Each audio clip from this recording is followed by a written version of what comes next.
So recently, I completed Watch Dogs, including the game expansion Watch Dogs Bad Blood that I got with the complete edition of the game. It took me around 35 hours, so in this video, I am going to mention both the upsides and downsides of the game, so that you could decide whether you should play Watch Dogs 1 in 2025 or not. And don't worry guys, this is a spoiler-free video, so you can watch the video even if you still have not played the game yet. So let's go! Okay, at the very beginning, let me be first clear with this. Watch Dogs is not similar to Grand Theft Auto in terms of gameplay or other aspects in most cases. Yes, you heard it right. When I was in Act 3, I realized that the game plays and feels a lot like any Assassin's Creed game, except for the fact that we are now playing in a modern-day timeline where we get to use various pew-pews with many cool modern tech gadgets. Similar to the Assassin's Creed games, Watch Dogs also heavily relies on stealth-based game mechanics, where getting caught will lead to more incoming enemy reinforcements if you don't stop the enemy from calling for help. Also, our protagonist Aiden Pierce always try to stay anonymous, like those assassins. Now, the core selling point of Watch Dogs 1 revolves around hacking and surveillance, where the game shows us the impact of technology on society, and how it leads to complete chaos when its complete control lies in the hands of a single organization. Watch Dogs is set in a modern, open-world fictional city based on Chicago, where you play as Aiden Pierce, the vigilante of the city, who is also the main protagonist of the game. You can freely roam and take over the control of the whole city by using your tech gadgets. You can switch the traffic lights, trip car alarms, access the security cameras, and also, you can stop your local train wherever and whenever you want, and travel throughout the city with that train. Isn't that interesting? That's interesting, and makes it different from Grand Theft Auto in terms of gameplay and the environment. Yes, there's one similarity to the GTA series. You can take any random NPC's car or vehicle, and do crazy things if you want like we all usually do in GTA games. But remember that you still have to face consequences for all those things. And yes, stealth and anonymity are still the big highlights of the game. Now these are the plus sides for which the game is really worth for. And now, without any spoilers of course, Watch Dogs has one of the best storylines that I've played till now. Yeah, there were some areas where I felt that the game's story was trying to stretch itself longer unnecessarily, especially in the middle of Act 2 and Act 3, without any specific goal or purpose. But yeah, the overall story and the climax make it great to enjoy the game's storyline.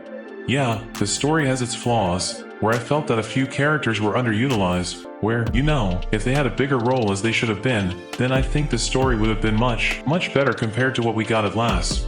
But still, even after its flaws, I personally like the storyline of Watch Dogs 1, but yeah, it also depends on person to person. People like this think they can abuse anybody they want, without consequence. Not anymore. As I just told you, Watch Dogs has some flaws in the story writing, but yeah, that doesn't make the storyline bad at all.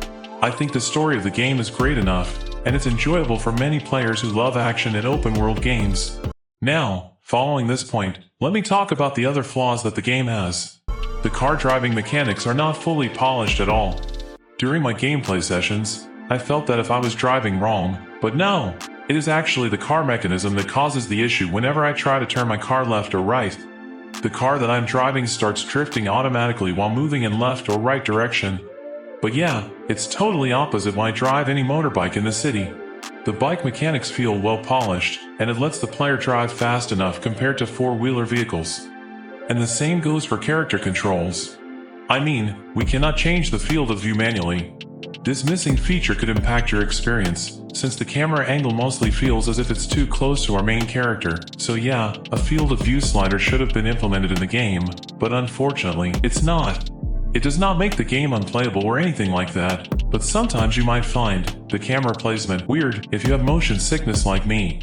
Otherwise, roaming in the open-world city of Chicago was a great experience day and night. And lastly, there are some bugs in the game that you might encounter like me.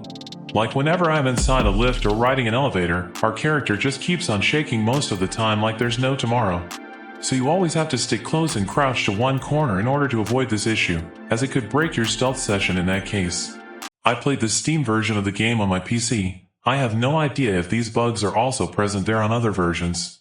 But if you know, then please let us know in the comments, okay? Oh, I forgot to mention about the Bad Blood expansion. So yeah, Watch Dogs Bad Blood, the game's story expansion, follows the storyline of another character, which takes place sometime after the events of the main game. So yeah, please play and complete the main game first, then move on to the expansion if you want to.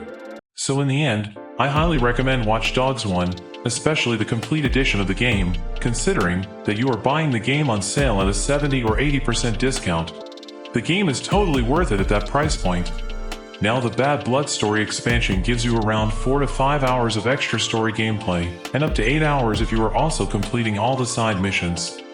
So if you want to play more of Watch Dogs 1, or want to get all those trophies or achievements, then yeah, Watch Dogs Complete Edition would be better for you. But if you don't care about the expanded storyline, or you don't care about the achievement trophies, then yeah, go ahead and buy the standard edition of the game.